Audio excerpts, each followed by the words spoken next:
नमस्कार दोस्तों, आप सब कैसे हैं। आई होप आप सब अच्छे होंगे और खूब मन लगा के पढ़ाई भी कर रहे होंगे। दोस्तों, परीक्षा धीरे धीरे नज़दीक आ रही है और इस दौरान जो है घबराने की ज़रूरत नहीं है। जो टीजीटी के विद्यार्थी हैं, खास उनके लिए उनको घबराने की ज़रूरत नहीं है। बस पेशेंस के साथ चीज़ों को, बारीकियों को समझते जाइए। जैसे जो भी आप रिवीजन कर रहे हैं उसका क्वेश्चन भी सॉल्व करिए, और जो भी आपको चीज़ें कठिन लगे, जो क्वेश्चन लगे कि नहीं आ रहा है, उसका टॉपिक देखिए कि क्या है। जैसे अगर आप शब्द शक्ति पढ़ रहे हैं, अगर आपको अभिधा, लक्षणा, व्यंजना, व्यंजना में कोई दिक्कत आ रही है तो व्यंजना की परिभाषा पढ़िए। उसके ज़्यादा से ज़्यादा आप क्वेश्चन देखिए, ज़्यादा से ज़्यादा उदाहरण देखिए कि व्यंजना में होता क्या है। इस तरह से अगर आप करेंगे तो आपका जो है आपकी समस्या का समाधान हो जाएगा, आपकी तैयारी अच्छे से हो जाएगी। तो आइए देखते हैं, हम लेट नहीं करेंगे, 1 मिनट। आइए देखते हैं हम देव की पंक्तियों को। जैसा कि इसके पहले हमने किसको किसको चिंतामणि की पंक्तियों को याद कर लिया है और मतीराम की पंक्तियों को। देव की पंक्तियां भी दोस्तों बहुत पूछी जाती है। मुझे पंक्तियों में ज़्यादा दिक्कत नहीं होती, क्यों? क्योंकि मैंने जिस प्रकार से आप लोगों को बताया पिछली वीडियो में, जिस प्रकार से बताया कि कैसे पंक्तियों को याद किया जाता है, वैसे ही मैंने तैयार किया है।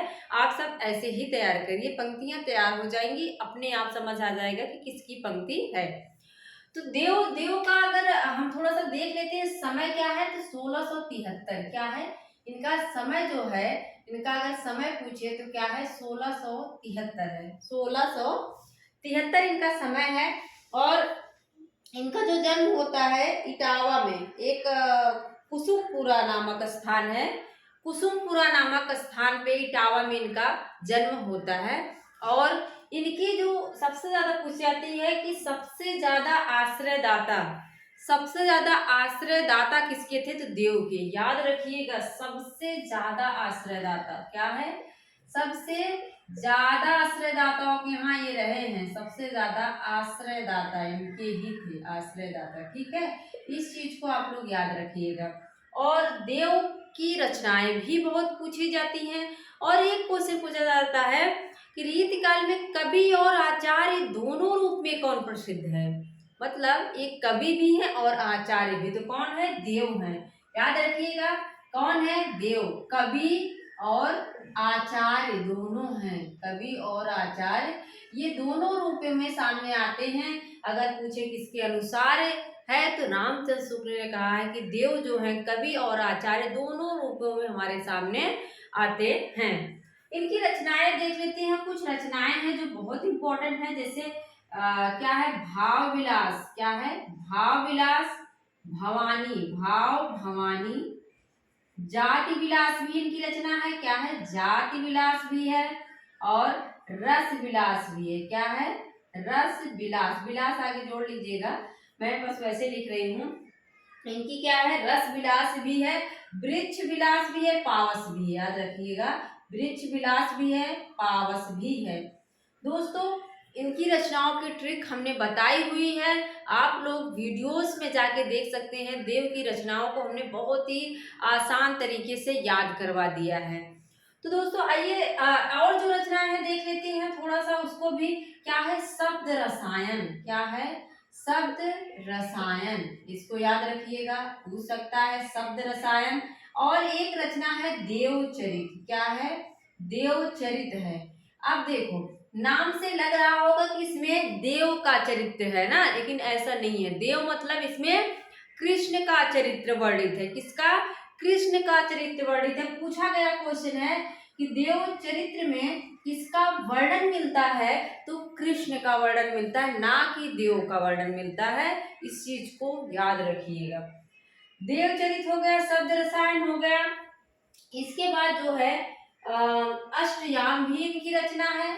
पूछ सकता है कि अष्टयाम किसने नहीं लिखा है, तो अष्टयाम एक आप देखेंगे नाभादास की भी है और एक देव की भी हम देख रहे हैं। और आप कमेंट बॉक्स में बताएंगे कि अष्टयाम किस किस की रचना और है। ठीक है, आप लोग जरूर बताइएगा। अष्टयाम हो गई। इसके बाद जो है एक और देख लेते हैं, इनका है प्रेम तरंग। क्या है, प्रेम तरंग, याद रख लीजिएगा, प्रेम तरंग। हमने देव की रचनाओं को बताया है, तो आप लोग जो इम्पोर्टेंट है वही रचनाएं यहाँ देखिए। भाव भवानी जाति, रस वृक्ष और पावस। भाव भवानी जाति, ये सब क्या है? भाव विलास, भवानी विलास, जात विलास, रस विलास, वृक्ष विलास, पावस विलास, शब्द रसायन इनकी रचना है। और प्रेम तरंग रचना है, अष्टयाम इनकी रचनाएं हैं। अब आइए हम फटाफट देख लेते हैं देव की जो प्रमुख पंक्तियां हैं, एग्जाम में पूछी गई है। पहली पंक्ति बहुत इंपॉर्टेंट है, अपनी अपनी रीत के, अपनी अपनी रीत के काव्य, अपनी अपनी रीति के काव्य और कवि रीति, अपनी अपनी रीति के काव्य और कवि रीति, क्या है? अपनी अपनी रीति के काव्य और कवि रीति। अब इसको याद कैसे रखें कि देव की ही है।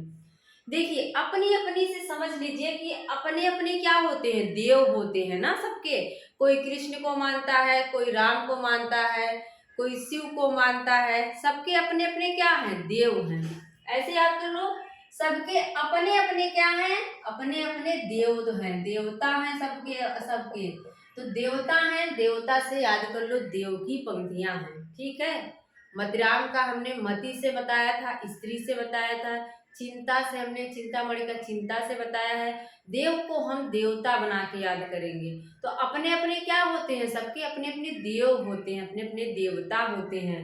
तो अपनी अपनी रीति के कौन से हो जाएंगे? देव हो जाएंगे।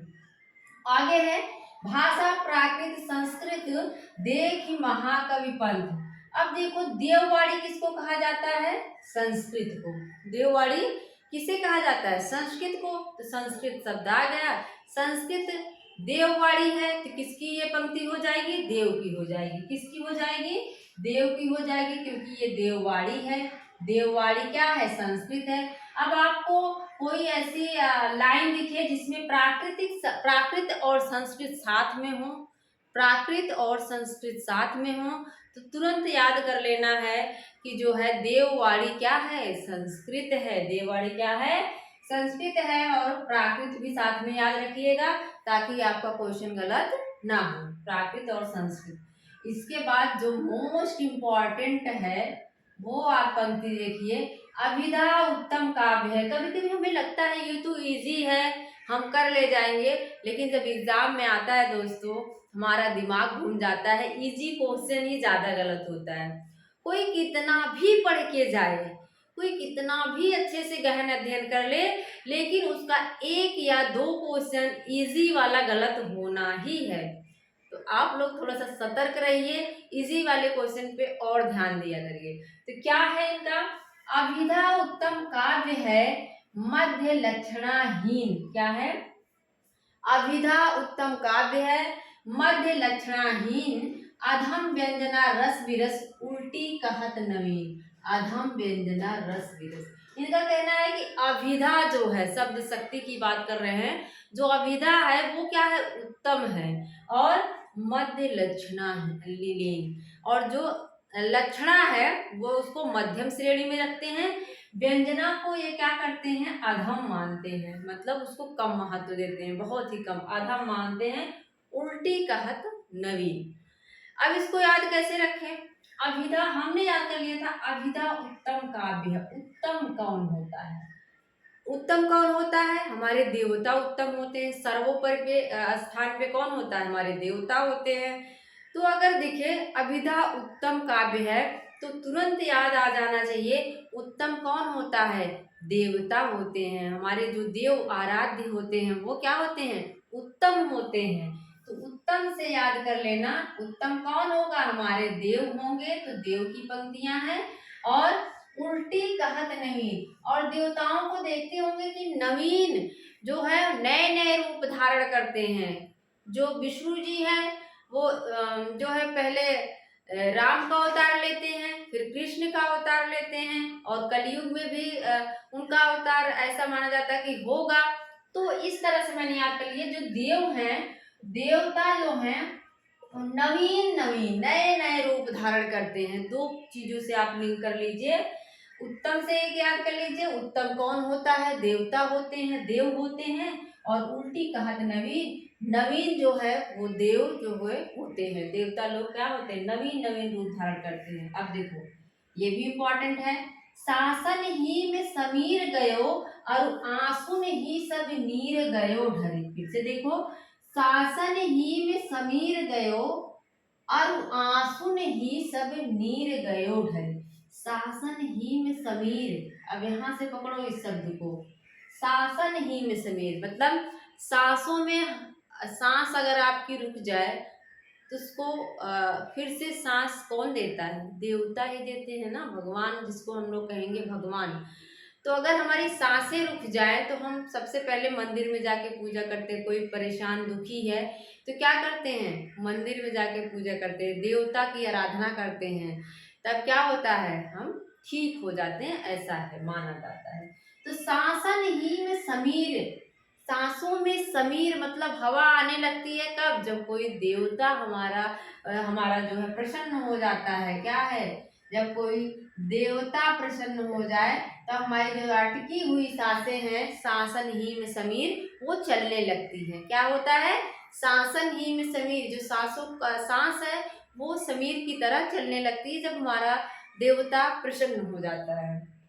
इसके बाद रावरुक रूप भरियो अखियान भरियो सुभरियो पुनरयो सुदरियो पर। ऐसी ऐसी पंक्तियां हैं दोस्तों ना, इनका अर्थ भी समझने में बड़ी कठिनाई होती है, तो आप लोग ऐसे याद कर लीजिए सीधा सीधा ट्रिक बना के। रावरों को रूप, रावरों को रूप, देखो जो देवता होते हैं उनके रूप, टीवी सीरियल आप लोग देखते होंगे, देवताओं के रूप बड़े अच्छे लगते हैं, ऐसे देखने मन को मोह लेते हैं, इतना आकर्षक उनका रहता है सारी चीजें।